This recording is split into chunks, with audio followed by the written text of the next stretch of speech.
Gerard David's Virgin and Child with Four Angels from 1510 to 1515. And so actually we're in the north of Europe, but right about the same time that Michelangelo was painting the Sistine Chapel in Rome. This is so different. Could it be more different? First of all, instead of this sort of grand, sort of operatic explosion of paint, you have this tiny...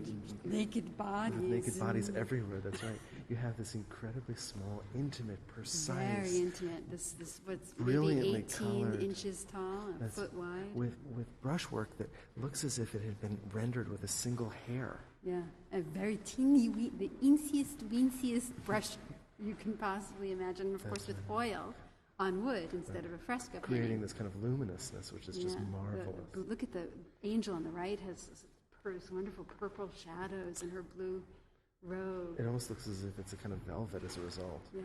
And look at the fine gold trim. You'd only be able to see this in person. You'd never see this in reproduction. No, the gold stitching at the edge of Mary's robe, which is incredible, especially at the bottom. Right, it's which just, we see in Van Eyck's Scandal also. And there's also, in a funny way, a kind of vividness and three-dimensionality here, especially as you move down to the bottom of Mary's gown that comes out at us with this remarkable veracity. Yeah, that little step at the bottom.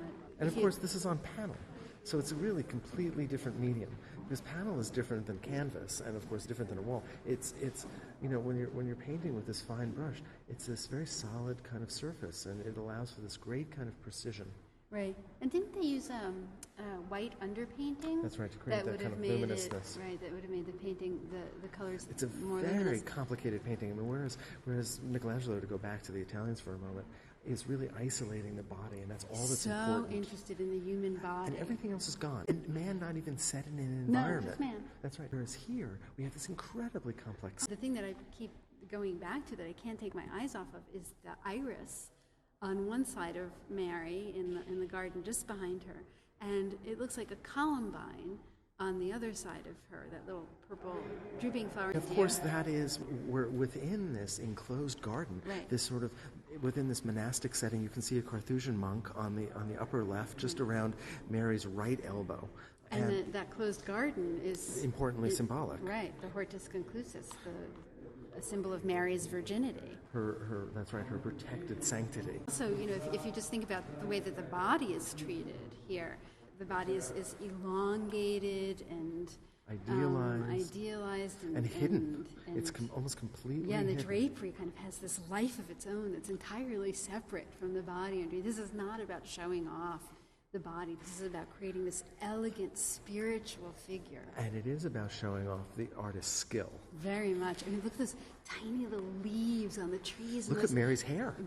Her hair is so soft and thin and lovely, and that whole landscape background with all that different kinds of architecture. It's all about elegance and beauty, and we get a sense of that from the heavenly music that's referenced by the two angels on either side of her. Playing music, right? It's very sensual. The lute and the harp. It's a kind of material sensuality instead of a bodily sensuality like the Italians. And that's what the Northerners are so interested in. And right? How can we represent the divine through the physical world? Right. One place where I think that a more scientific look does creep in. Where's that? And that is in the atmospheric perspective.